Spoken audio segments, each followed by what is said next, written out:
¿A ustedes me logran escuchar? Sí, Ok. Entonces, lo que yo quería hacer es que nosotros estudiáramos el segundo capítulo de Camino a Cristo. Y fíjense que yo tengo aquí las dos versiones, inglés y español.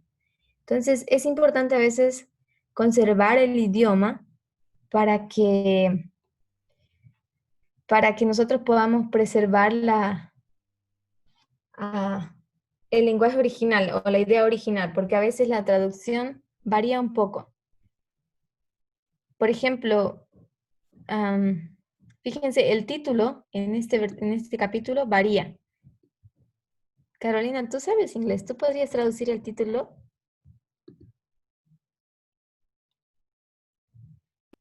sí, la necesidad de los pecadores de Cristo. Sí. Fíjense, dice, la necesidad de los pecadores de Cristo. Y en español, el título varía completamente. Y se dice la más urgente necesidad del hombre.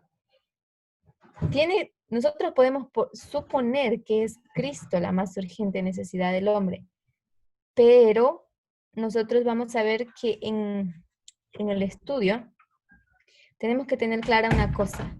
El primer párrafo, la primera frase, la primera sentencia de cada párrafo nos da el tema original, nos da la idea original de lo que va a ser todo el tema. ¿Ok? Entonces vamos a empezar a leer y yo voy a ver si el contexto aquí es el mismo. ¿Ok? En inglés. Entonces yo voy a pedir, déjenme ver. ¿O quién quiere leer el primer párrafo? Leo, Adelante. el hombre estaba dotado originalmente de la facultad de facultades nobles y de entendimiento bien equilibrado. Era perfecto y estaba en armonía con Dios. Sus pensamientos eran puros, sus designios santos, pero por la desobediencia de facultades se pervirtieron y el egoísmo reemplazó el amor. Su naturaleza quedó tan debilitada por la transgresión que ya no pudo por su propia fuerza resistir el poder del mal. Fue hecho cautivo por Satanás y hubiera permanecido así para siempre si Dios no hubiese intervenido de una manera especial. El tentador quería desbaratar el propósito que Dios había tenido cuando creó al hombre. Así llenaría la tierra de sufrimiento y desolación, y luego señalaría todo ese mal como resultado de la obra de Dios al crear al hombre. Ok. Vamos a analizar entonces primeramente el primer párrafo de la primera oración. ¿Qué quiere decirnos esta frase?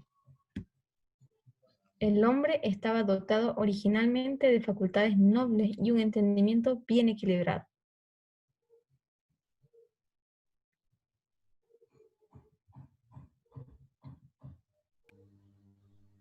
Habla de la condición del hombre cuando Dios lo creó, sobre su naturaleza, cómo era. Ok, perfecto. Hermana Graciela. No, no oí lo que dijo Carolina, pero es claro lo que dice de que originalmente era creado con tendencias hacia el bien. Sus facultades eran nobles y el entendimiento era equilibrado, bien equilibrado. Ok, era equilibrado. ¿Qué entendemos por la palabra equilibrado? ¿Alguien puede definir esa palabra? No se va ni hacia un lado ni hacia otro. Que no se va ni hacia un lado ni hacia otro. Vamos a ver aquí qué nos da esta definición.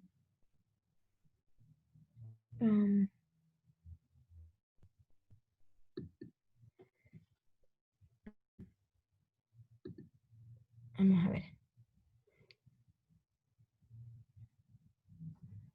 ¿Podemos decir que de equilibrado era también bien proporcionado? Creo que no da en español. Fíjense que en inglés dice bien balanceado.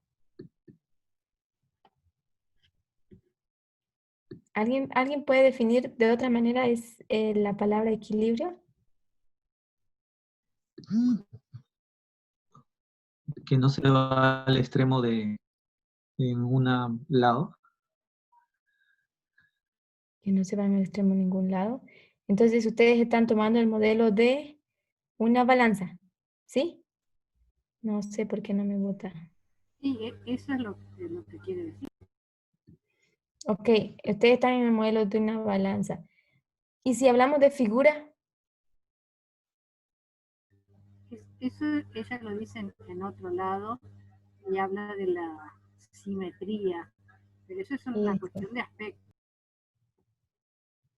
de aspecto. En aspecto de simetría, Exacto.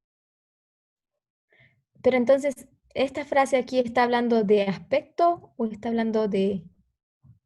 No, está hablando del entendimiento. Yo creo que más bien está hablando de las facultades o la naturaleza, como dijo Carolina. ¿Qué piensan ustedes? Puede ser Habla de como las dominio facultades propio. y habla del entendimiento. Ya, pero el entendimiento es solo una facultad. Sí, Hermano es la que Raimundo, le perdón. falta. Como se puede decir que tiene como que el control, el dominio propio. Control, dominio propio.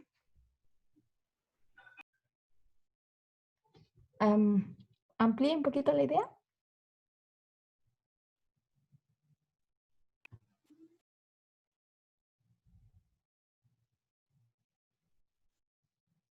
Hermano. Creo que lo perdimos. Perdón, hermana Graciela, ¿usted decía algo?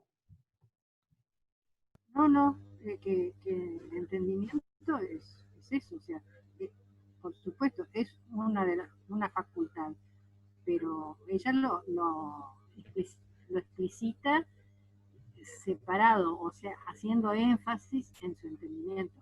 Entre todas las facultades nobles que tenía, le dio un entendimiento bien equilibrado.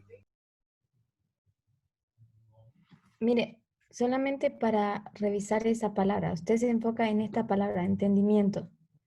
Esta palabra, ah, en inglés, se refiere a mente. Mente, Entonces él dice, era originalmente dotado con poderes nobles y con una mente bien equilibrada.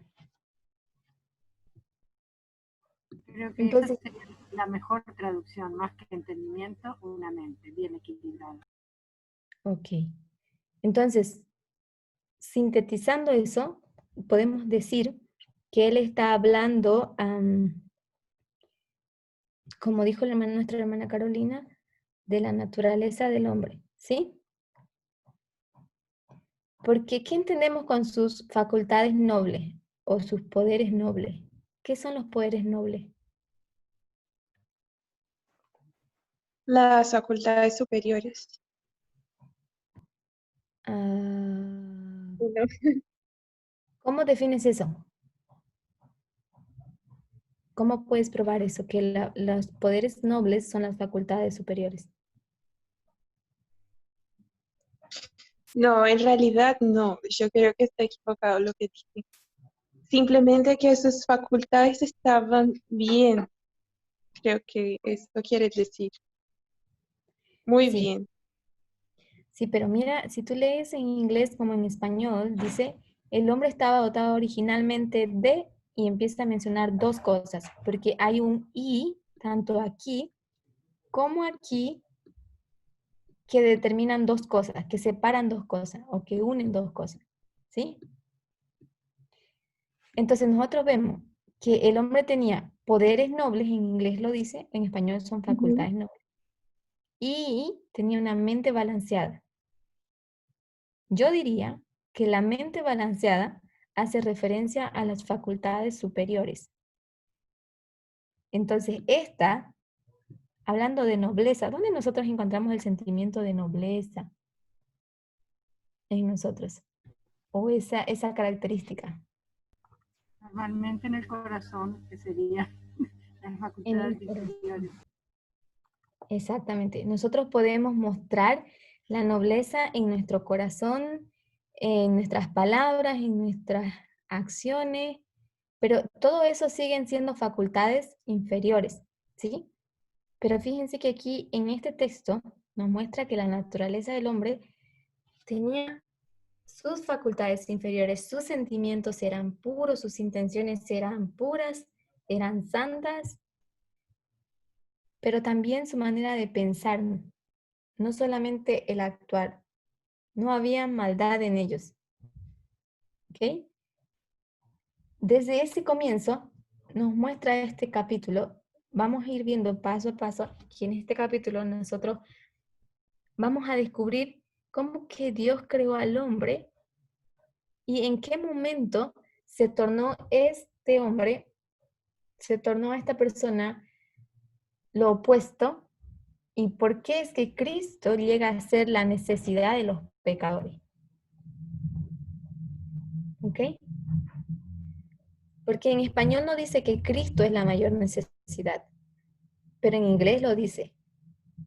Y no dice que es la mayor, sino es la necesidad de los pecadores. Entonces, vamos a continuar leyendo. Yo quiero que estudien conmigo cita por cita. Entonces, solo para que me digan, ¿cuál es el tema en nuestro capítulo? La degradación de la creación. Ok, ¿alguna otra sugerencia?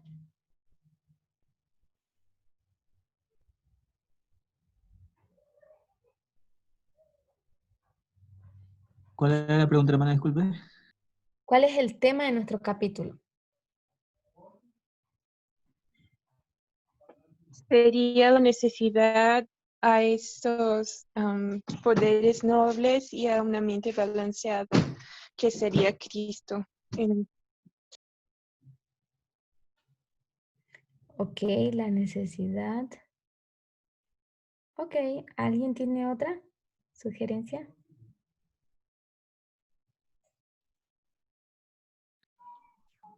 Que el hombre había perdido su... ¿El hombre?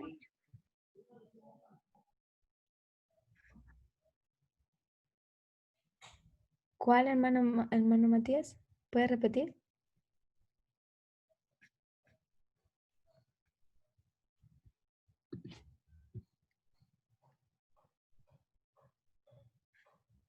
Ok, yo podría decir que el ¿Puedo tema... opinar?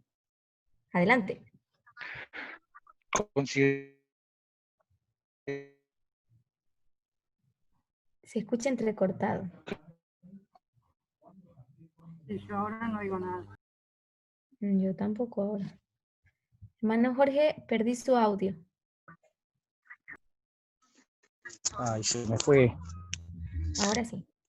Ahora sí, Hola. Hola, hola. ahora sí te Hola. oímos bien. ¿Me escucha ahora? Sí. Sí, perfecto. Ah, ahora sí, bueno. Yo decía que, más allá que como dice la más urgente necesidad del hombre, el título, después digo, a ver, considero que es volver a ese equilibrio desde la creación, que fuimos creados perfectos y en armonía con Dios, ¿no? Deberíamos volver a tener esos pensamientos puros para volver a ser santos. Ok. A mí me gusta mucho la respuesta del hermano Jorge, porque puedo decir que el tema podemos determinar o es nuestra necesidad de encontrar ese equilibrio que teníamos antes y Cristo simplemente es el medio, ¿cómo lo vamos a encontrar? Entonces, pienso que el tema que podemos determinar aquí es, es que cuál es nuestro equilibrio, cuál es, como dijo Carolina, tal vez nuestra necesidad aquí, ¿ok? Pero veamos la segunda parte, la segunda frase. Vamos a leer hasta aquí, donde dice el mal. Perdón, cuando yo hice el comentario era un resumen del primer párrafo, no ni del título ni de la primera frase, era de todo el párrafo, perdón. No, tranquila. Este es un ejercicio que el hermano Parminder en África, en la escuela de Uganda, pues nos puso a todos en encontrar lo que es el tema, el título y descubrir, digamos, aprender a descubrir en cada párrafo cuál era la temática, de qué se estaba hablando. Entonces, esa misma dinámica es la que yo quiero que practiquen conmigo, para que así podamos determinar la estructura que llevan los párrafos y aprender también metodología, a la vez que analizamos a profundidad las escrituras, o la inspiración en este caso. ¿Ok? Ok, Entonces, la siguiente frase dice, era perfecto y estaba en armonía con Dios. Sus pensamientos eran puros, sus designios santos. Pero la desobediencia, sus facultades se pervirtieron. Pero por la desobediencia, sus facultades se pervirtieron y el egoísmo reemplazó el amor. Su naturaleza quedó tan debilitada por la transgresión que ya no pudo, por su propia fuerza, resistir el poder del mal. Entonces, aquí lo que nosotros vemos es lo siguiente. ¿Qué estructura encontramos aquí, en estos párrafos?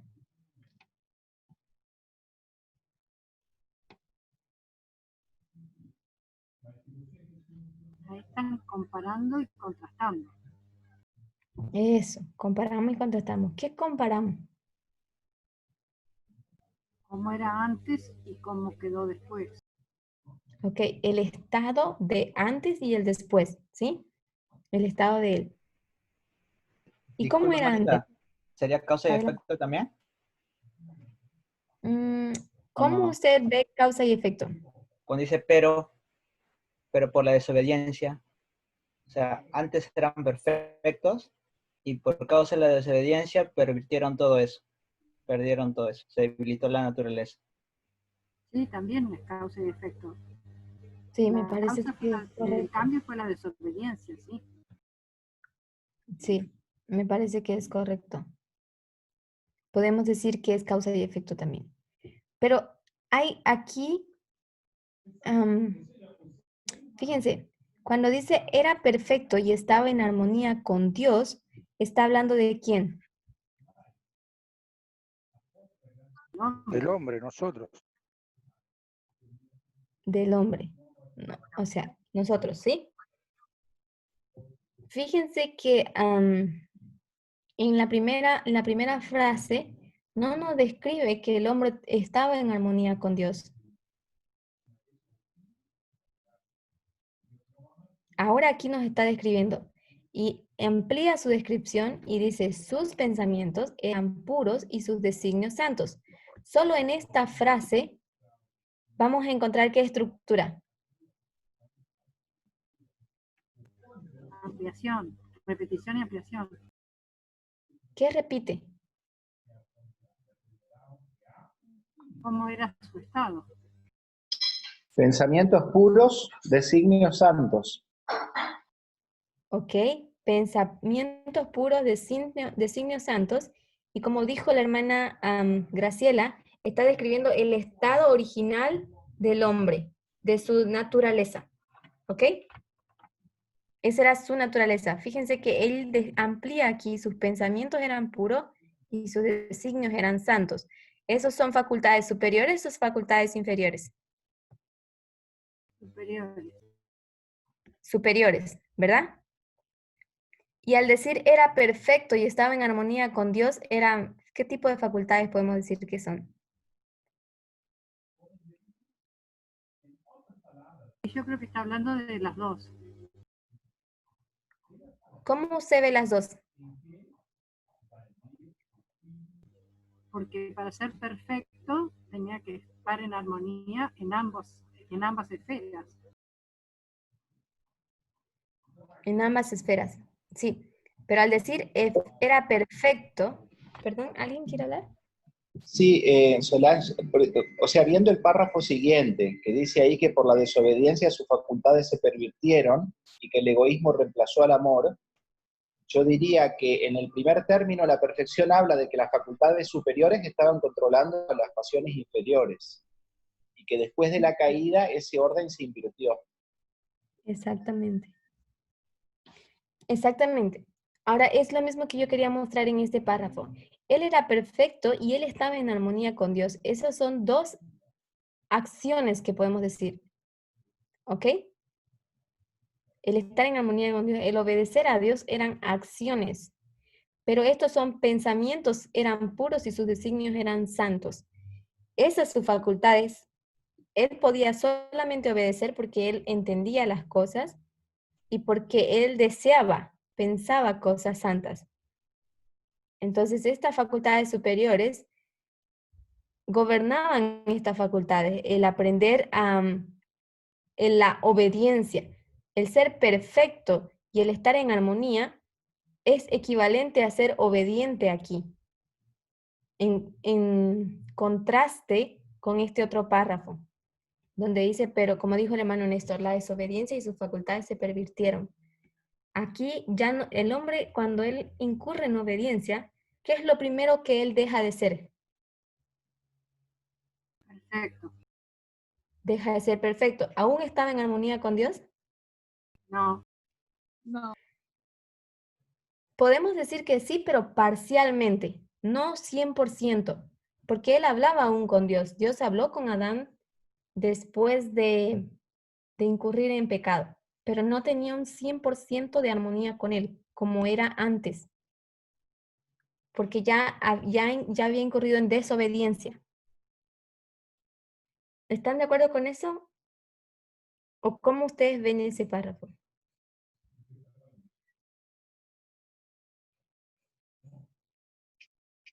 Así como lo dijiste, bien claro. Ok.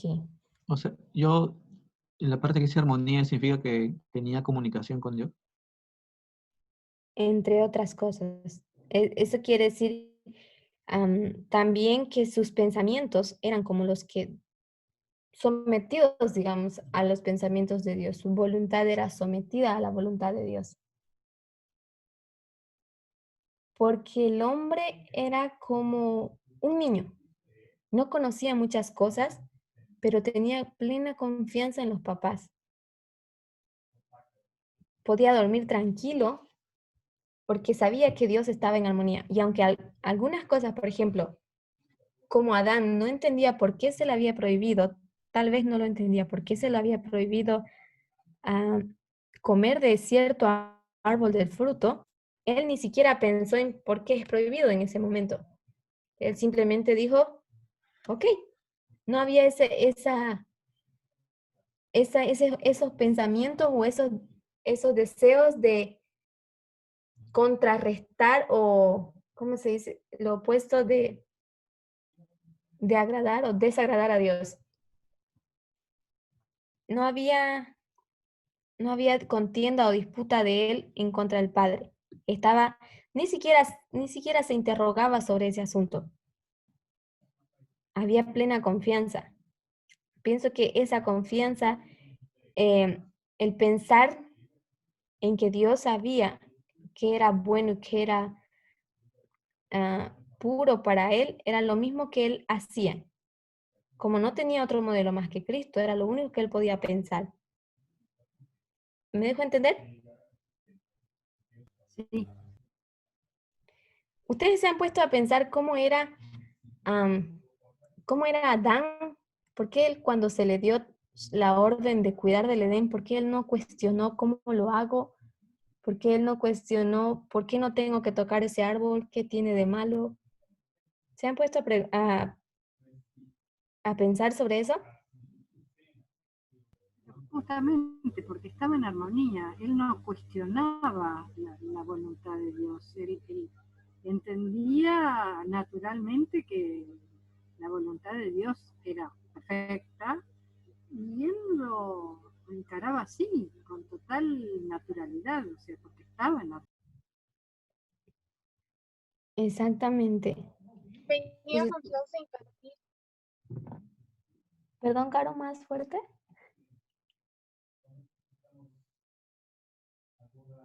Tenía Caro, confianza infantil. Perdón que estoy manejando ahora. Tenía confianza infantil en Dios. eso, ese era el punto. Él tenía una confianza infantil en Dios. Y entonces, o sea, era pura, era inocente, era genuina al mismo tiempo. ¿Ok? Que él no tenía esa. Pero entonces aquí dice, pero por la desobediencia sus facultades se pervirtieron y el egoísmo reemplazó el amor. ¿Cuál fue qué fue, digamos, el primer sentimiento opuesto a la condición original que, que Adán tuvo, Adán y Eva? La desobediencia. Justo el otro día vimos eso, que yo nunca lo había pensado así, como cuál era el contrario de amor, y acá se ve clarísimo. ¿Cuál es? El egoísmo reemplazó el amor. El egoísmo reemplaza el amor. ¿Cómo? Ok, lo que pasó es que usted se me adelantó a la frase. Ah, no está aquí en la frase. Pero la desobediencia y sus facultades se pervirtieron y el egoísmo reemplazó el amor. Ok. Entonces, esa es una frase que tal vez todos podemos recordar. Que, ¿cuál es lo opuesto a amor? ¿Sí? Ahora, La desobediencia es lo que primero fue contraria. la desobediencia fue primero lo contrario, no entendí. Claro, pero lo que pasa es que lo que generó la desobediencia fue el egoísmo. O sea, el egoísmo motivó la desobediencia. ¿En quién estaba el egoísmo? Para mí fue la desobediencia justamente a lo que Dios te había mandado no hacer, ¿no? ¿Cuál fue el primer pecado en el cielo?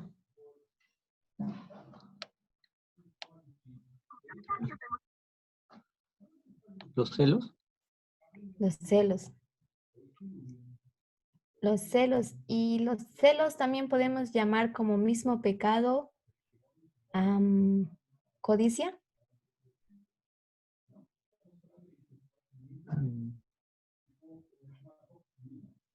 Sí, claro. Quiere algo. Adelante. Quiere algo que el otro tiene. Exactamente. Ese sentimiento de codicia que Satanás tuvo para con Cristo fue el primer sentimiento que podemos decir que surgió negativo en el cielo.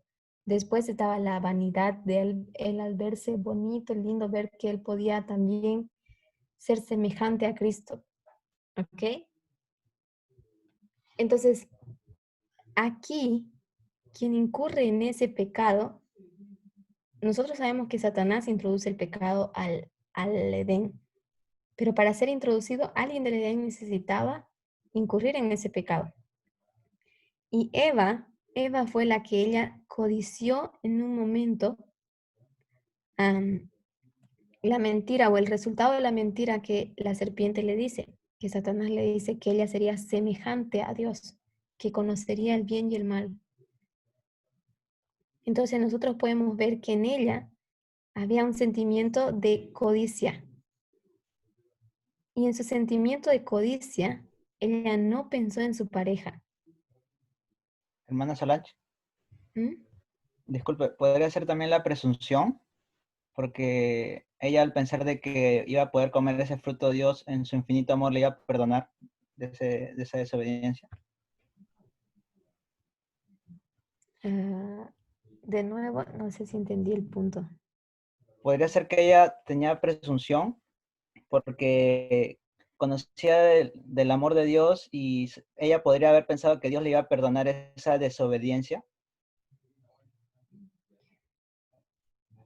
Podemos decir eso, pero creo que eso sería basar nuestra conclusión en una suposición.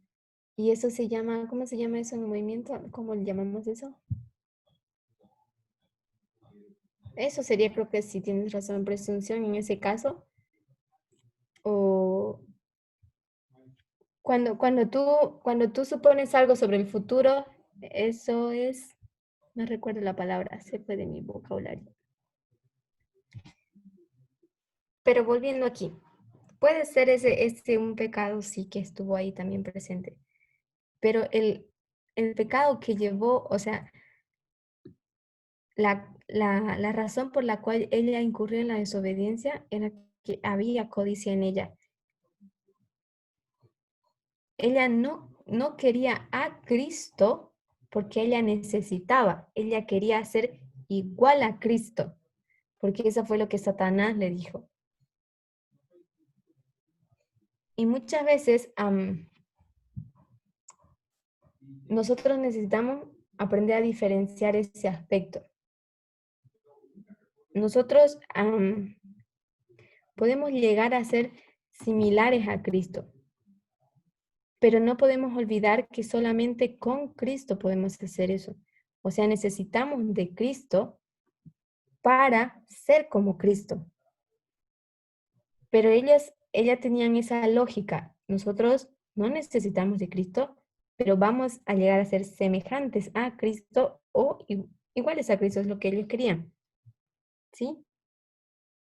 Entonces, pero para eso por eso ellos es que incurren en sus facultades. Y como consecuencia de eso, ¿qué pasó?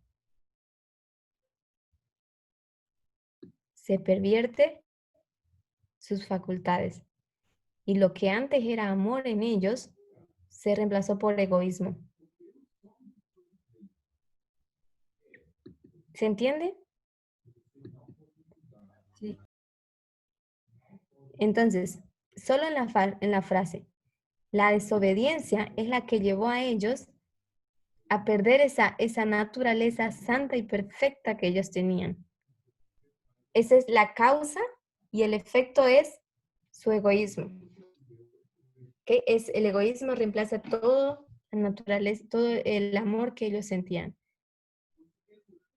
De ahí en adelante nosotros podemos ver que el amor del hombre hacia las generaciones futuras cada vez fue llegando a ser más imperfecto hasta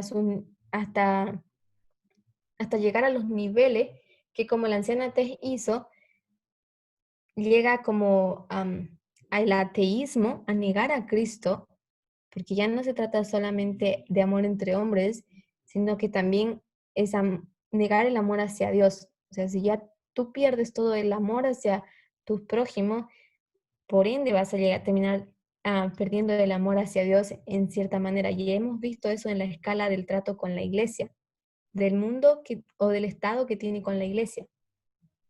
¿Ok?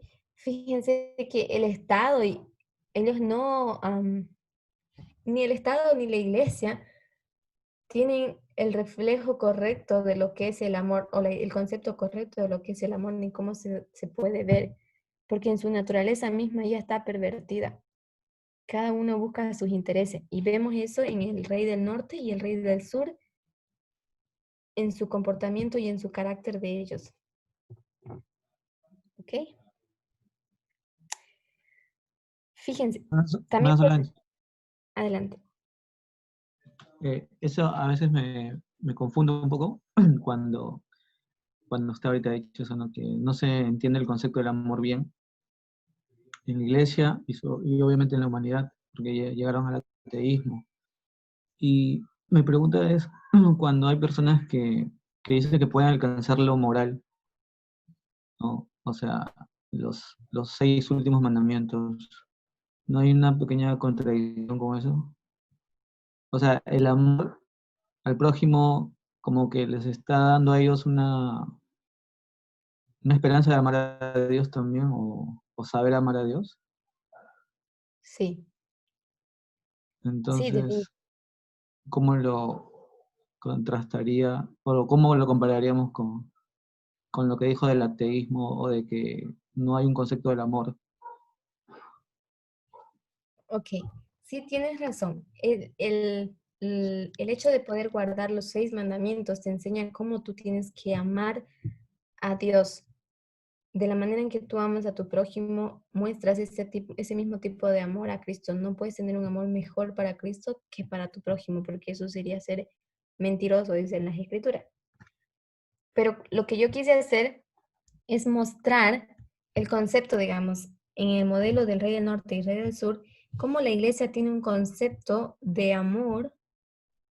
Vemos que el rey hacia el Estado, que digamos sería su prójimo en este caso, hacia el mundo.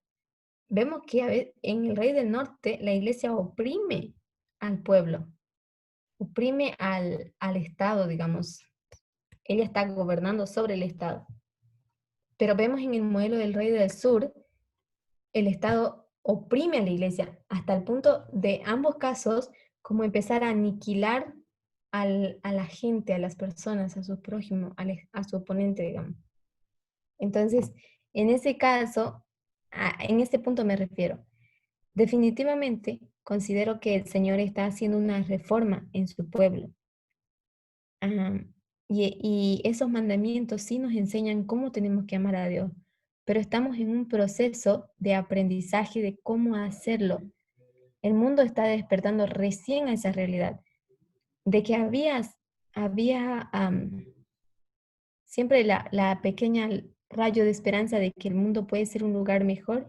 Sí, había y lo hay, porque Dios siempre estuvo operando en los corazones de las personas que dejaban que su carácter se transforme. Y el Señor ha levantado siervos tras siervos para hacer su obra en el mundo, como también en la iglesia. Hemos visto, por ejemplo, la historia de Michael Moore, de ACO, Alexander Ocasio. También hemos visto en la iglesia, por ejemplo, al anciano Jeff Pippinger, al anciano Parminder y a la anciana Tess.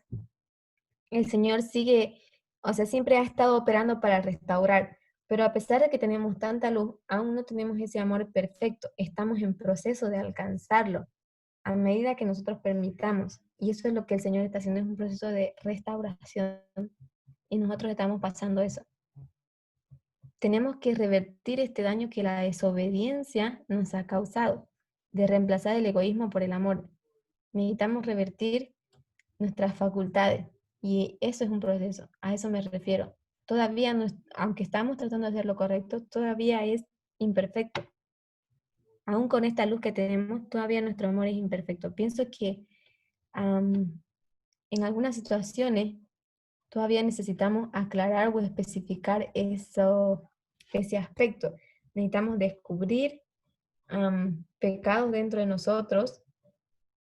Por ejemplo, yo estuve hace 2, 3 días hablando con una persona, una amiga, y ella me dice que ya conoció un muchacho y ella es muy dulce con las personas, ella nunca tuvo problemas, pero cuando se hicieron muy amigos y cuando él le confesó que él era gay, ella no sabía, por ejemplo, cómo lidiar con esa situación y descubrió que en ese momento ella era homofóbica. Entonces, fíjense que ella no es que no sabía, pero no estaba frente a una situación así que le ayudase a ver su verdadera condición.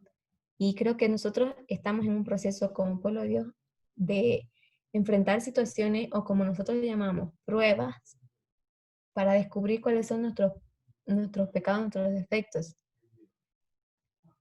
y corregir. Estamos en ese proceso de corrección para alcanzar la perfección. Se supone que nosotros, hay muchos todavía en el movimiento que no comprenden de manera conceptual o intelectual lo que significa la igualdad, solamente conceptual, digamos. De manera lógica no lo entienden todavía, mucho menos en la vida práctica. Entonces, son dos extremos realmente, son dos ámbitos realmente difíciles que necesitamos descubrir. ¿Me dejo entender? Sí. Sí, Cuando nosotros descubramos esos problemas en nosotros, entonces vamos a saber si realmente somos o no somos desobedientes en ese aspecto, porque a veces ni siquiera entendemos eso en nosotros, digamos, y es importante. Elena White creo que tiene una cita en Hijas de Dios donde ella dice que nosotros deberíamos dar gracias por todos los problemas y dificultades que tenemos, porque a través de ella el Señor nos enseña grandes lecciones sobre nosotros mismos, sobre defectos de nuestro carácter, problemas que nosotros tenemos, pero que solamente salen a flote en una situación crítica. Y ustedes saben, el anciano Parminder ha estado enseñando que la crisis revela ¿qué? El carácter. Eso, la crisis revela el carácter, no forma el carácter. Ella no va a formar ese problema que tuviste en una crisis, ella no va a formar el carácter, ella va a revelar tu carácter.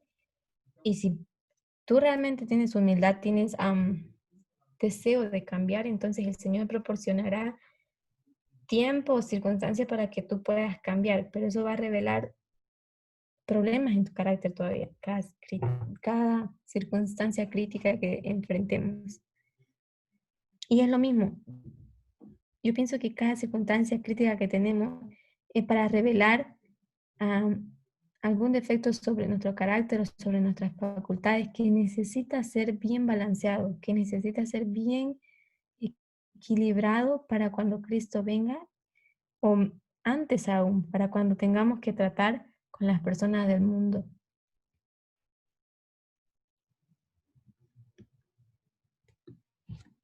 Pero veamos este párrafo aquí. Cuando dice, su naturaleza quedó tan debilitada por la transgresión que ya no pudo por su propia fuerza resistir el poder del mal. ¿Qué quiere decir cuando él dice que ya no pudo por su propia fuerza?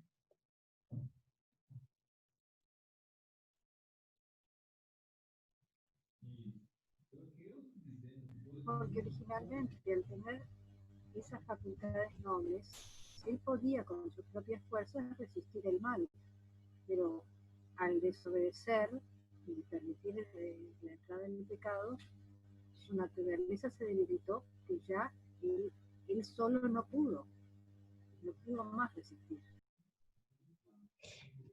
Eso que la hermana Graciela acaba de decir me parece muy importante y es una gran realidad. Cuando nuestras facultades inferiores se pervierten, en realidad el origen de nuestros problemas no es nuestra falta de inteligencia, es nuestra falta de control de nuestras facultades inferiores.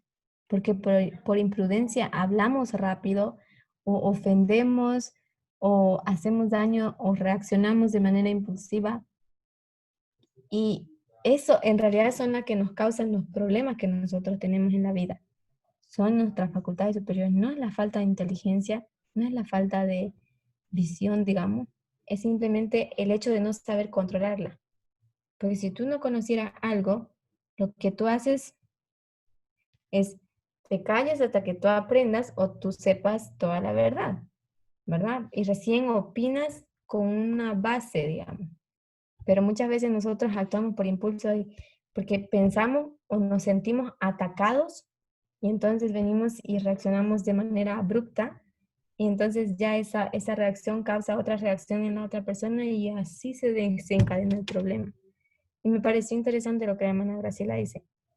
El hecho de que nosotros ya no podamos tener control por nosotros mismos de nuestras facultades superiores, eso nos hace, nos inhabilita para poder resistir el mal.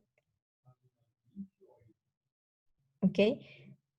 Pero ustedes piensan que es malo perder la fuerza propia.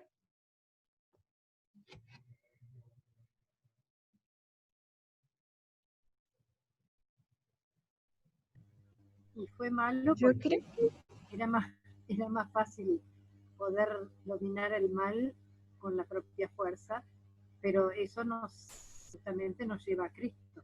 Digo, ahí nos hizo absolutamente dependientes del poder de Cristo. Amén.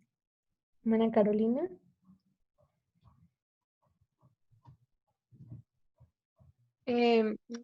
Yo creo que sí es malo, pero no significa que no tenga solución. Exactamente. Yo pienso que es malo y si nosotros analizamos la manera en que Cristo nos ayuda partiendo desde circunstancias difíciles. Creo que como cristianos podemos decir que la experiencia más fuerte con Cristo que hayamos tenido es en una situación crítica, donde no sabemos cómo explicarlo, pero el Señor nos ayudó a salir de esa situación. Entonces, como dijo la hermana Graciela, cuando nosotros perdemos nuestra fuerza, el anciano Parmíndez lo dice de esta manera: cuando tú pierdes tus fuerzas, el ser humano empieza a caer, a caer, a caer dentro de un agujero cada vez más profundo y más oscuro. Y el ser humano a veces necesita llegar hasta ese agujero, bien al fondo, tocar fondo y darse cuenta de su miseria o de su real condición, que Él sin Dios es nada, pero Dios sin nosotros sigue siendo Dios. Entonces ahí, cuando está en ese agujero, entonces el ser humano realmente ahí busca a Dios de manera sincera. Y por eso dice, el Señor se vale de situaciones difíciles para enseñarnos grandes lecciones. Y a mí me gustó mucho ese párrafo porque nos ayuda a pensar de esa manera. Necesitamos realmente del Señor, necesitamos tener control de nuestras facultades y dominios de ella. Pero quiero que continuemos esta lectura con este siguiente párrafo o frase que viene aquí. Vamos a hacerlo así, todo esto. Dice, fue hecho cautivo por Satanás y hubiera permanecido así para siempre el hombre, ¿no? Si Dios no hubiese intervenido de una manera especial. ¿Cuál es esa manera especial que el Señor intervino? Plan de sanación. El plan de la redención, exactamente. Muy bien. El tentador quería desbaratar el propósito que Dios había tenido cuando creó al hombre. Así llenaría la tierra de sufrimiento y desolación. Y luego señalaría todo ese mal como resultado de la obra al crear al hombre.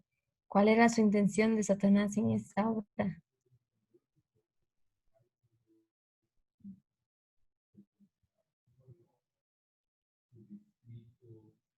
Desprestigiar a Dios. Desprestigiar a Dios, culpar a Dios. Pero fíjense que Adán, ¿a quién culpó cuando él fue descubierto? A Eva. ¿A Eva? ¿Eva a quién culpó? La serpiente. A la serpiente. Fíjense que no. Vamos tal vez todos a Génesis 1:1.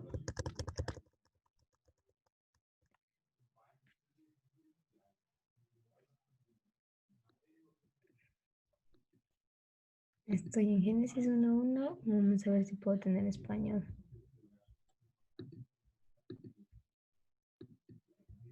Ya. Vamos a ver ese versículo donde ellos empiezan a culpar. Eso está en el capítulo 3, verso 11 en adelante. Verso 12. ¿Alguien puede leerlo?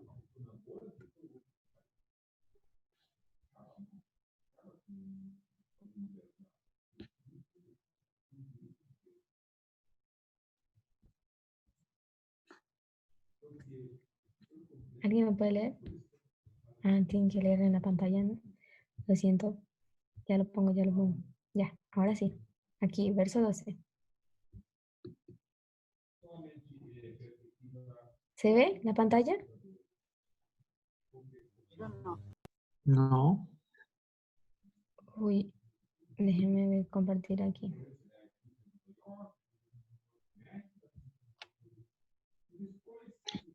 Una pregunta, Solange. Adelante. Nosotros tenemos luz respecto a si Satanás sabía que el propósito de crear al hombre era reemplazar los ángeles que habían sido echados del cielo con la rebelión. Porque, ¿por qué vino, digamos, a tentar a Adán y Eva? Yo no sé si él tenía esa luz, pero de que ahora lo puede entender o lo entiende, no lo dudaría. Pero antes, tal vez no, pero él tenía la intención de tentar a Eva para él establecer su reino en la tierra y necesitaba crear un ejército. Elena White cuenta esa historia en Conflicto de los Siglos, si no me equivoco. No, dice a toda la gente. Pero además porque no le quedaba otra, porque él fue echado a la tierra. Entonces era el único lugar donde podía estar. Sí. Pero él no... Tal vez me repite su pregunta, hermano Néstor. Sí, o sea, ahí había una frase en la página que tenías antes, en español, que dice que era como que al hacer caer a Adán y Eva, Satanás esperaba que si Dios había perdón para ellos, también podía haber perdón para ellos también, los ángeles que habían caído. Entonces, si él tenía esa luz de que, ahí decía, eso es lo que está en azul justamente. Ok. Fue hecho cautivo por Satanás. O sea, señalaría todo ese mal, ¿no? Como resultado de la obra de Dios al crear al hombre. O sea, la pregunta es si él tenía luz con respecto a que el plan de Dios al crear al hombre era reemplazar a todos los ángeles que habían sido echados del cielo con la rebelión, ¿o no? Porque nosotros tenemos esa luz por revelación, por la pluma de Elena de White, ¿no? Yo pienso que en ese momento tal vez él no entendía eso. Porque, fíjense, dice Elena White que a medida que el hombre avanzaba, Satanás también iba estudiando las escrituras. Entonces, esa verdad o ese propósito, nosotros lo conocemos, como usted bien dijo, por Elena White. Entonces, en el tiempo de Elena White fue revelado ese propósito de Dios hacia ella, para su pueblo. Entonces, en ese tiempo, Satanás, como diligente estudiante de la Biblia, entonces él ahí pudo haberse dado cuenta. Pero entonces quiere decir que antes no había, esa luz no estaba revelada ni siquiera para él, diría yo. Pero la verdad que no tengo algo fijo sobre eso. ¿Alguien tiene una opinión sobre eso? Yo creo que no hay nada revelado. O sea, yo opino igual que tú. Yo tengo la idea, o supondría que no sabía, y que después seguramente se fue dando cuenta. Yo pienso que sí, porque en el plan de la redención, él no conocía, por ejemplo, todo el plan de la redención. Lo empezó a conocer cuando los rollos proféticos fueron dados al pueblo judío y ellos tenían que estudiarlo y entenderlo. Entonces él así estaba casi poco atrás de Cristo, digamos, en cuanto al cumplimiento. Cuando Cristo estaba llevando a cabo el cumplimiento de la historia, Satanás estaba atrás porque él entendía qué es lo que trataba de hacer, pero estaba viendo un futuro bien próximo. Tal vez como clave es eso. Satanás no puede ver el futuro a larga distancia, ni siquiera el plan de Dios a larga distancia. Si no lo puede ver de los hombres, mucho menos el de Dios. Sabemos que él no puede predecir futuros grandes, futuros a largo plazo, solo a corto plazo. Entonces, esa verdad yo no creería que en el Edén él sabría, porque sería, fíjese, años, generaciones de visualizar ese futuro. Y entonces no hubiese sido revelado o no lo hubiésemos llamado una revelación si Elena White, cuando Elena White lo hubiese descubierto, porque ya hubiese estado escrito en la Biblia. O algún otro profeta ha hablado sobre eso. No sé si concuerda conmigo, hermano Néstor, o si eso satisface la respuesta Sí, satisface su... gracias, Solange. Avancemos. Ok. Entonces yo quería ver aquí, estábamos en Génesis, y yo quería ver si ustedes me acompañan. ¿A quién realmente él culpa? Fíjense, aquí me dieron la respuesta que Adán culpa a Eva, y él dice aquí, la mujer que me diste por compañera dio el árbol que yo comí. Y la mujer dice, dijo la mujer, la serpiente me engañó y yo comí. Pero en inglés dice, la mujer quien tú me diste, ella me dio a comer del árbol del fruto. Entonces, cuando él dice, la mujer que tú me diste, ¿a quién están culpando ellos? A Dios. Oh, Dios. Exactamente, ellos directamente están culpando a Dios. Y él dice, la serpiente me engañó, pero ¿quién creó la serpiente? Pues Dios. En ambos casos, ellos estaban culpando enteramente a Dios, no se estaban culpando entre sí. Tal vez para la perspectiva del ojo humano nosotros podemos ver eso, pero si nosotros miramos desde la perspectiva de la palabra de Dios, bien leída, palabra por palabra, dando a cada palabra su lugar, nosotros vamos a entender que él entiende, que ellos estaban culpando a Dios mismo. ¿Ok? Y tal vez podemos hacer como introducción este segundo párrafo. Mano Néstor, ¿usted puede leerlo? ¿Qué quieres que lea, Solange? Este párrafo. ¿Se ve o no se ve? Sí, se Sería ve. en su estado de inocencia. Ese mismo. Uy, lo perdí. Uy, ahora se me fue. Aquí. Gracias.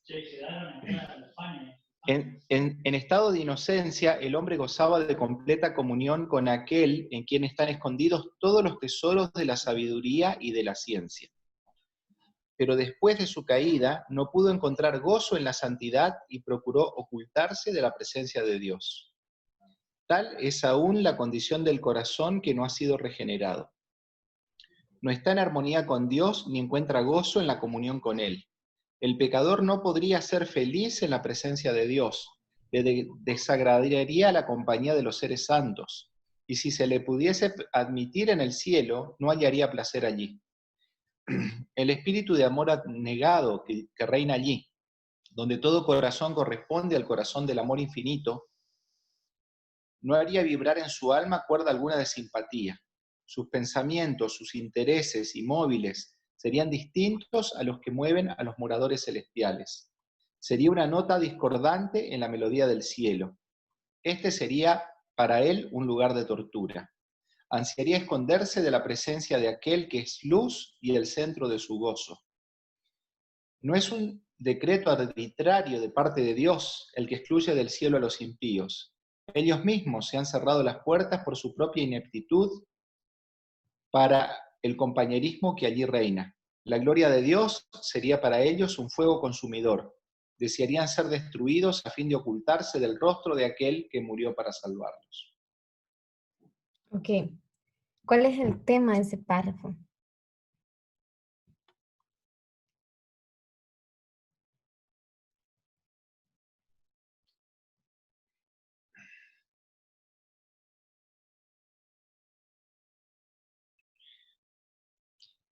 Yo creo que el hecho de tener las facultades superiores dominando las pasiones inferiores, y cuando todo estaba en armonía, hacía de que uno disfrute de la atmósfera celestial, del reino celestial. Al cambiarse esos valores, no hay placer en estar en el cielo, en adorar a Dios, en descubrir todas las cosas que se podían descubrir en el universo acompañado de los seres santos. Y Dios al permitir de que una persona que tenga aún ese estado de caído, es una bendición que no esté en el cielo, porque no disfrutaría estando así. Y justamente como condición para estar en el cielo es que nosotros, por la gracia de Dios, por su poder, podamos, volver a cambiar esas facultades al orden que tenían antes, o sea, restaurarnos para poder ser miembros de ese reino celestial. Ok, me gusta. Necesitamos entender, pero aplicando metodología, hermano Néstor, en este primer párrafo, en esta primera sentencia, ¿usted puede determinar cuál es el tema del párrafo? Yo diría, ¿cómo alteró la caída el orden de valores? ¿En una palabra? ¿Cuál es la palabra clave entonces? Tal vez eso nos ayude más, nos facilite más.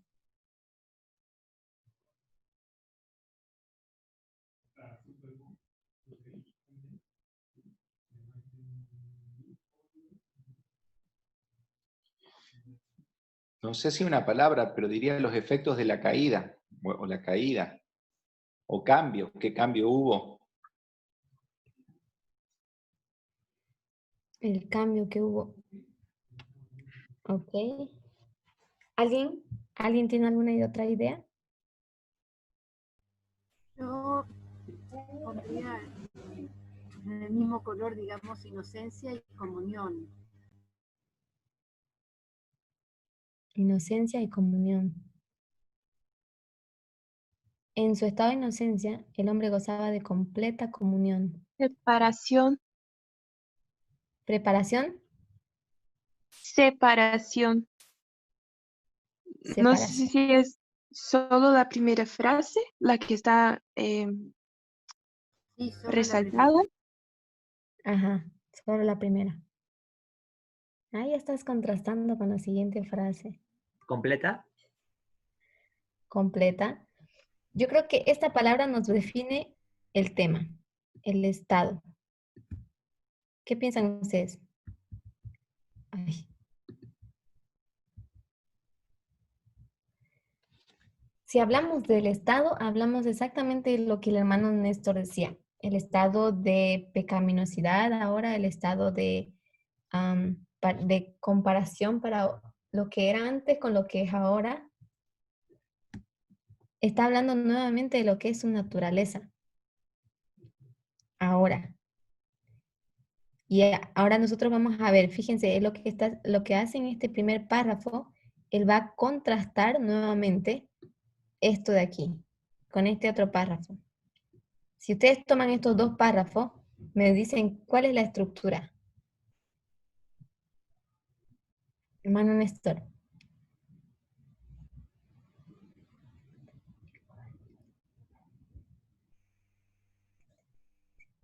Y sería un contraste, porque habla de que en el estado de inocencia él gozaba de la comunión, pero después de la caída, o sea, ya no es el estado de inocencia, sino el estado caído, no puede encontrar gozo en la santidad y procura ocultarse de la presencia de Dios. Ok, exactamente. Fíjense que él comparó y contrastó dos cosas. La inocencia, el estado de inocencia con el estado de caída. Lo que antes le llenaba de comunión, de gozo, era la comunión. Comunión es como el contacto, la comunicación que ellos tenían. Y ahora en vez de comunicarse o contactarse, ¿qué él hace? Él procura ocultar. Oculta. Exactamente. El ocultarse, el esconderse de la presencia de Dios. Tal es la condición del que no ha sido regenerado. Fíjense que ese párrafo a mí me llevó me llevó mucho tiempo asimilarlo, porque yo, a pesar de que muchas veces leí este libro, yo encontré en este párrafo al estudiar para prepararme, encontré lo siguiente. Muchas veces nosotros como seres humanos, cuando tenemos un problema, en vez de hablarlo, en vez de darle la cara y solucionar el problema con un buen diálogo, tendemos a ocultarnos, alejar a las personas, a actuar opuestamente a lo que deberíamos actuar. Nos escondemos, no queremos hablar, no queremos verlo, no queremos saber nada de esa persona y perdemos todo tipo de comunión, contacto con esa persona, por lo menos hasta que se nos pase la rabia. Pero fíjense que aquí nos dice que ese fue el error. Y eso es exactamente lo que nos da nuestra condición de caído. Pero para nosotros, muchas veces, ¿cómo es la experiencia del cristiano cuando se siente devastado o, en el término de la Biblia o del movimiento, usamos decepcionado? Cuando hay ese chasco, ¿qué es lo que el ser humano tiende a hacer?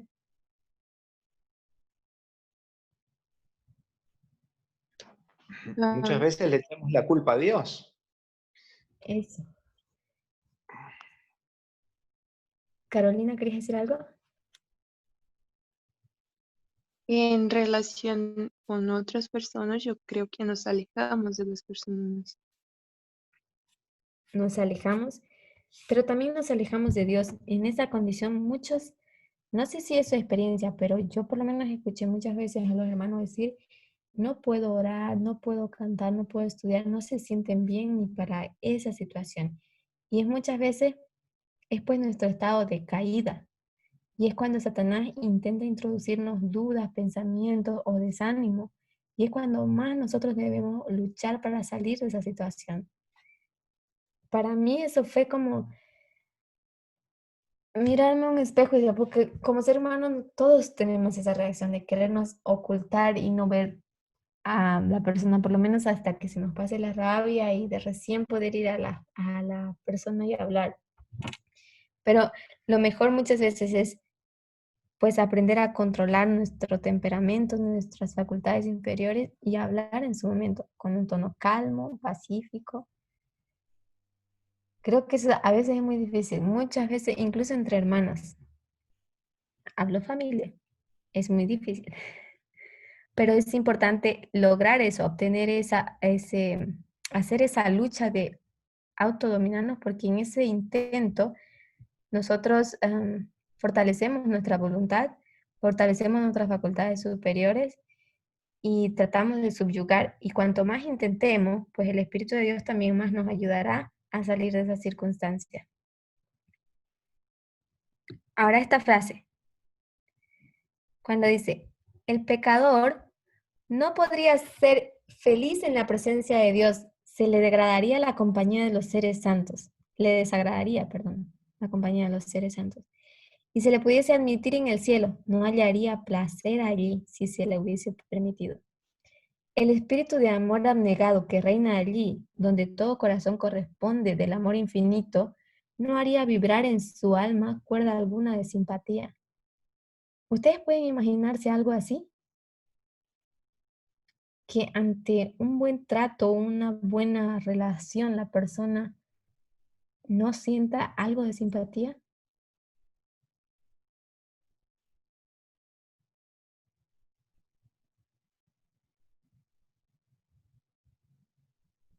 ¿Ustedes han pensado en una situación así? ¿Alguna vez han estado en una situación así?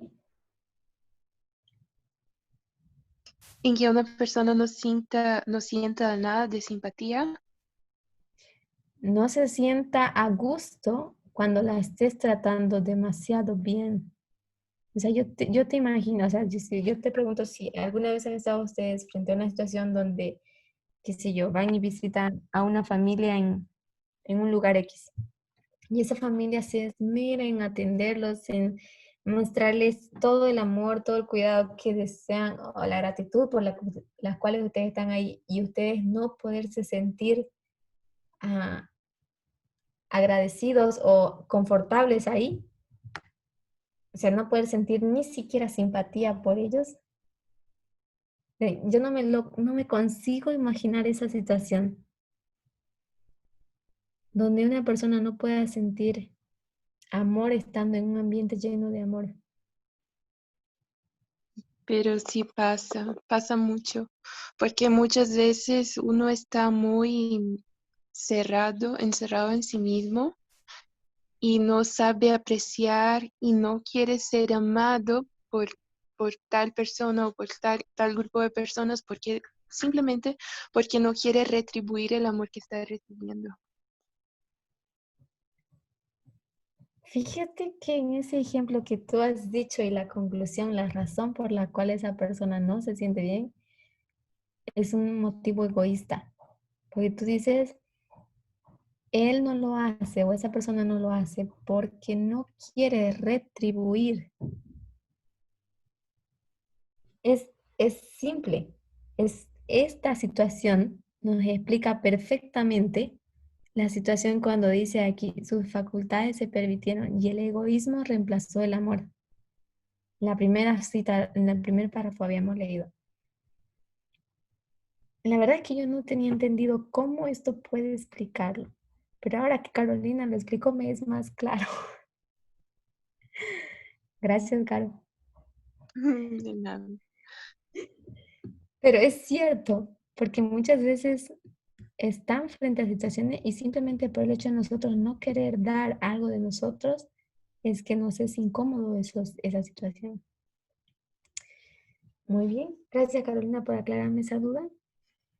De Ahora, nada. ahora avancemos con este párrafo. A ver, necesito su cooperación. Dice, sus pensamientos, sus intereses inmóviles serán distintos de los que vuelven a los moradores celestiales. Sería una nota discordante en la melodía del cielo.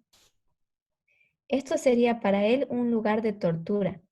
Ansiaría esconderse de la presencia de aquel que es su luz, el centro de su gozo. No es un decreto arbitrario de parte de Dios el que excluye del cielo a los impíos. Tal vez deberíamos hacer aquí. Ellos mismos se han cerrado las puertas de su propia ineptitud para el compañerismo que reina allí. Bueno, esto es el contraste de lo que habíamos visto primero, lo que acabo de explicar Carolina. Pero lo interesante es esta frase. Ellos se han cerrado las puertas por su propia ineptitud al compañerismo, para el compañerismo. ¿Qué quiere decir eso? ¿Qué entienden ustedes por compañerismo? Comunión. Comunión ¿Servicio al prójimo? al prójimo, ya, exactamente. Fíjense que esa palabra para mí no era, o sea, yo nunca pensé que se podía aplicar en otro sentido que no fuera el colegio. Que en colegio son para todos compañeros, ¿no? Y para mí, entender qué significa compañerismo en el ámbito espiritual, fue algo, digamos, chocante, porque compañerismo tiene que ver con el hecho de que tú tienes que aprender a ser el guardia de tu hermano. Y pues muchas veces, cuando yo era maestra de niño, un pastor una vez me dijo, hace años cuando era niña todavía, un pastor me dijo, tú tienes que ser maestra de niños, pero no tienes que ser la niñera de ellos. Porque como yo era mayor, entonces yo tenía que recoger a los niños para aquí. Y por muchos años lidié con ese concepto y pregunté a muchas personas porque no era un concepto que para mí armonizaba con las escrituras. Pero pregunté a muchas personas y muchas personas me dieron más o menos la misma idea.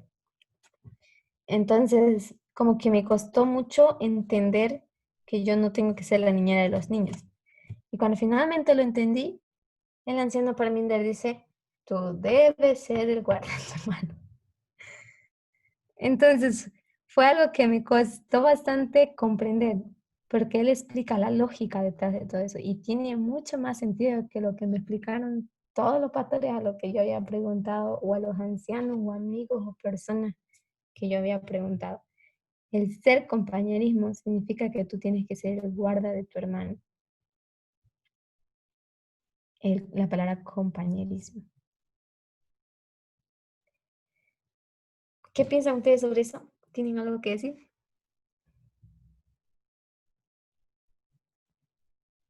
Es interesante, hermana, porque para que se llegue a rechazar a Cristo y se llegue a sentir horror al punto de esconderse, es porque no es algo que ha sucedido rápido o pronto, sino que ha venido poco a poco.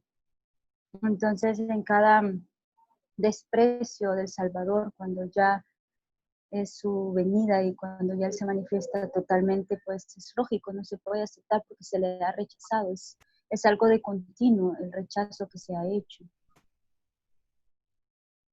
Pues sí. Y fíjense que esta frase me dejó más en shock, porque ellos dicen, desearían ser destruidos a fin de ocultarse la presencia de aquel que murió para salvarlos. Ellos prefieren morir o destruirse o hacerse daño antes de intentar establecer un diálogo con Cristo donde Él pueda intervenir por sus almas. Esa frase me hizo recordar a esa escena que Elena White dice que los ángeles del Señor acampan en derredor de los que le temen y están solamente prestos a una llamada de ellos y ellos vendrían con todas las huestes angelicales para socorrer a esa alma. Pero en su egoísmo, ellos prefieren ser destruidos. Mi hermana, Dime.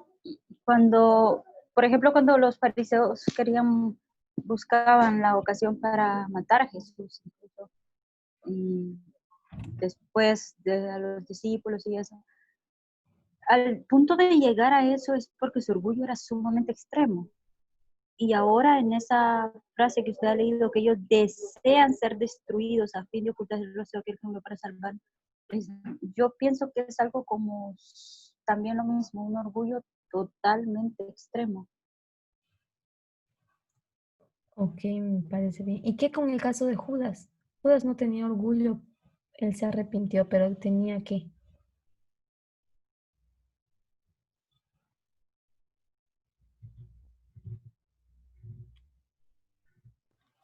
¿Remordimiento?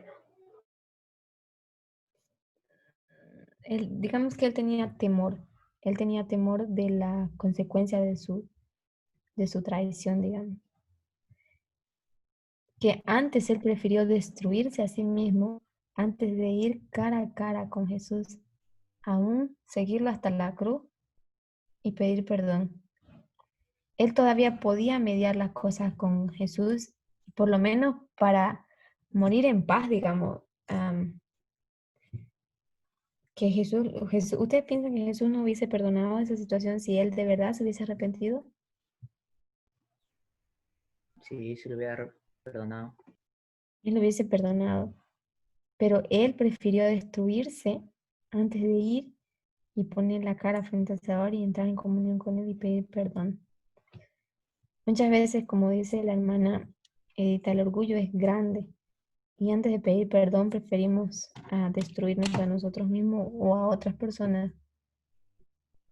Porque al destruirnos a nosotros mismos, no solamente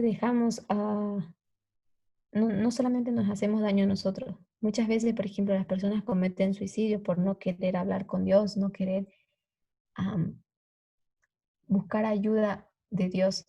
Ellos cometen suicidio, pero los padres no se dan cuenta, las personas que cometen suicidio no se dan cuenta de que sus hijos, ¿cómo procesan eso?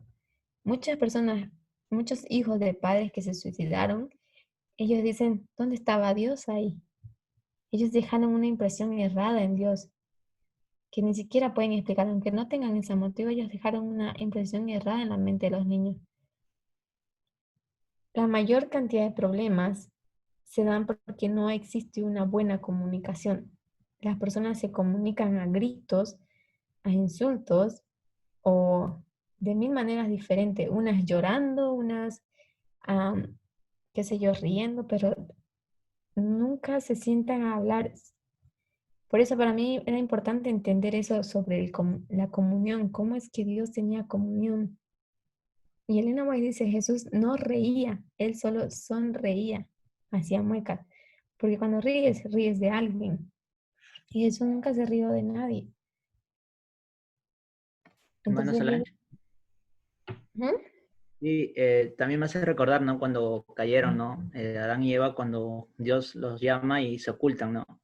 También podría decirse que es la vergüenza de presentarse ante un ser tan puro. Por eso prefieren ser destruidos. También. Sí, puede ser la vergüenza.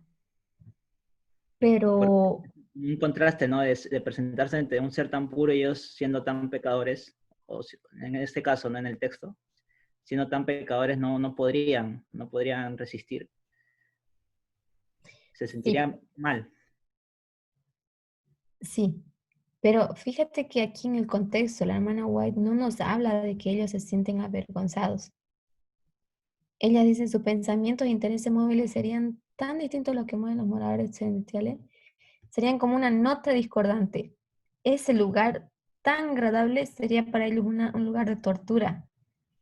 Y dice, lo único que desean es esconderse de esa presencia, ocultarse. Entonces, ellos dicen aquí, ellos mismos se han cerrado las puertas por su propia ineptitud al compañerismo. Creo que la vergüenza definitivamente existe a medida que tú te equivocas. Tú pues sientes vergüenza, sientes arrepentimiento de tus errores, es parte del proceso. Tienes que sentir esa vergüenza, esa tristeza, ese dolor por haber cometido ese pecado. Pero esa situación es la que te va a colocar en ese pozo de abismo que habíamos hablado, o que aquí dice, ¿cómo lo habíamos leído en el otro? Eso es lo que te va a llevar a perder tus propias fuerzas. Y cuando tú pierdes tus propias fuerzas, entonces recién buscas a Dios. Pero es Ah, más cuestión de orgullo que cuestión de vergüenza. ya. Muchas gracias. Ok. Si alguien tiene algún comentario más, bienvenido. Hermana, No, cuando dice la Biblia ¿mande? el resplandor de su venida, ¿quién podrá estar en pie? Que no pueden soportarlo. Cuando habla de eso es su luz, pero no de una manera literal, ¿no? Sino que habla del conocimiento, porque yo lo relaciono también con el conocimiento que estamos aprendiendo. Cuando se rechaza este conocimiento y así sucesivamente se va rechazando uno tras otro mensaje, obviamente no podrían resistir a Jesús, porque Él es el todo. Entonces, si se ha rechazado así esta luz en toda su vida, como usted dice, habría orgullo y a la misma vez remordimiento y imagino que una serie de emociones encontradas. Pues sí. Ahí está, su corazón ya es completamente diferente. No, todo lo bueno y puro que había ahí se transformó en algo perverso, se pervirtió.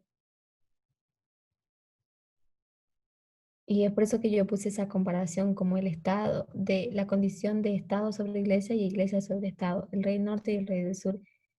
Ambos llegan a su extremo de destruir a su prójimo.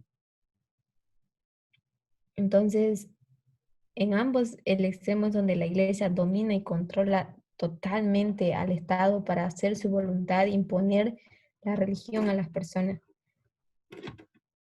Y el otro es el Estado donde trata de someter a la iglesia y tratar de imponer sus leyes a la iglesia, sus condiciones, reprimir. En ninguno de los dos modelos del rey del norte o rey del sur ambos entienden qué es el amor. Nosotros podemos ver desde perspectivas diferentes. Uno profesa amar a Dios y el otro profesa amar, bueno, al mundo, ¿no? Pero inclusive la iglesia que profesa amar a Dios no muestra ese amor de Dios como Dios es, no lo muestra verdaderamente como Dios es, porque ni siquiera lo entiende. Sus facultades están pervertidas. Me pareció interesante eso que dijo la hermana Edita. ¿Tienen alguna No, pregunta? Hermana, adelante. no, sí, solamente recalcando lo que usted dijo, hermana, ahora, por último, de que a nosotros nos ha costado, imagínense hasta cuánto tiempo, hasta hoy, estamos conociendo lo que es el verdadero amor y estamos aprendiéndolo. Y nos ha llevado años para poder llegar a entenderlo.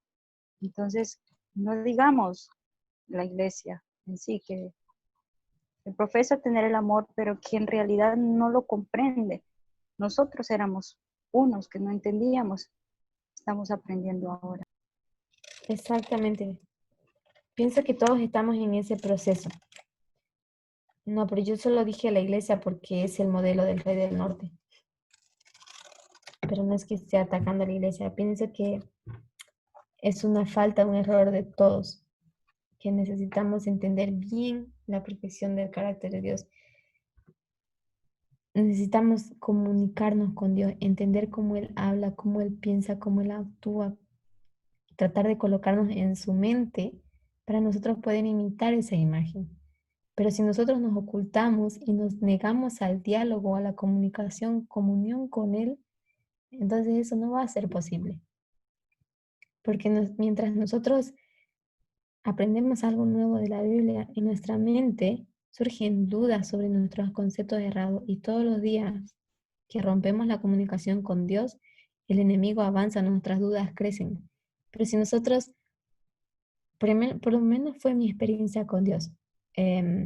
Para mí en Uganda, yo estuve en Uganda todos los días con el anciano Parminder y con la anciana Tess y con los hermanos ahí, y el único tema que se trataba ahí, como nunca con los hermanos no se hablaba de cómo era tu país, nada de esas cosas, era solamente las escrituras, lo que se estudiaba en el tema, era todo el día y la noche era ese tema. Es como no había tiempo libre, digamos. Si tú querías pensar en otra cosa, pues tenías que irte a estar sola, porque los demás solo hablaban de esos temas. Y entonces, eso es como, para mí yo me di cuenta que en ese momento no tenía dudas, estaba todo claro. Pero después, cuando ya yo, por ejemplo, tuve problemas para volver con el vuelo, ahí fue como yo, entre el estrés y los cambios de horario que tenía que coordinar para conseguir un nuevo vuelo, eso como que descuidé un poco mi estudio, mi devoción personal, y ahí yo inmediatamente sentí lo que es la falta de la comunicación con Dios. Empezaron a dar preguntas sobre los temas y yo no podía responder, los hermanos me hacían preguntas, yo no podía responder y decía, pues lo derivaba al hermano Marco y el hermano Marco estaba sin señal, entonces me forzaba mucho y me era muy difícil explicar esa situación. Y simplemente es eso, cuando uno rompe la comunicación con Dios, rompe ese diálogo, hay zona para que las dudas o los pensamientos invadan y crezcan en nuestra mente.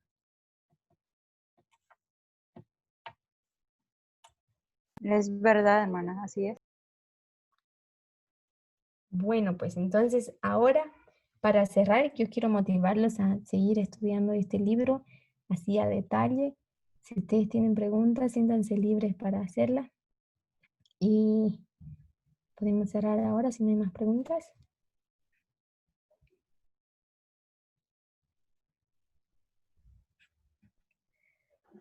¿El hermano Néstor nos acompaña con la oración?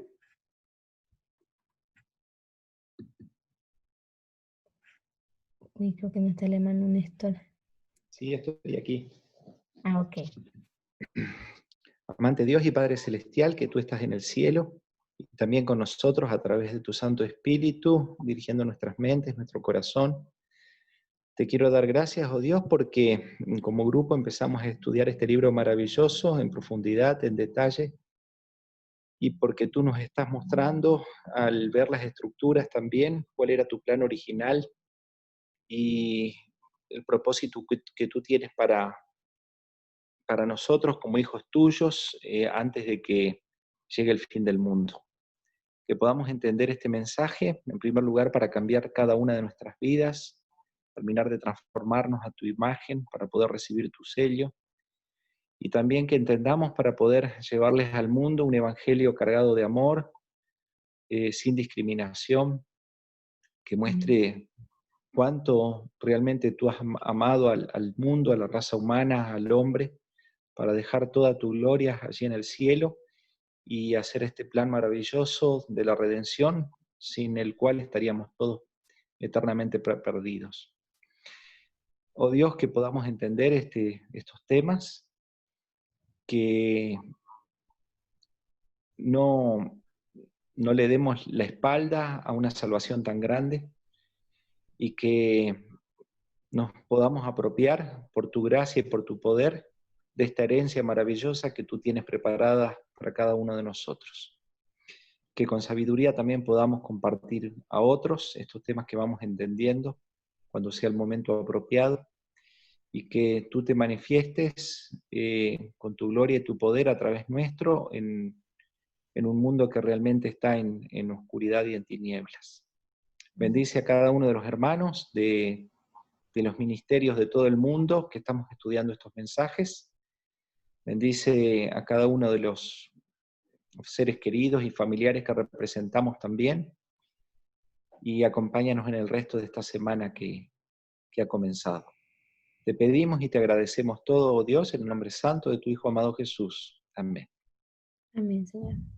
Amén. Muchas gracias a todos por su participación. Mil gracias, Carolina. Aclaraste una duda enorme. Gracias, Sol. Gracias a ti, Sol. Me alegra mucho que no hayas experimentado algo así. Eso es algo muy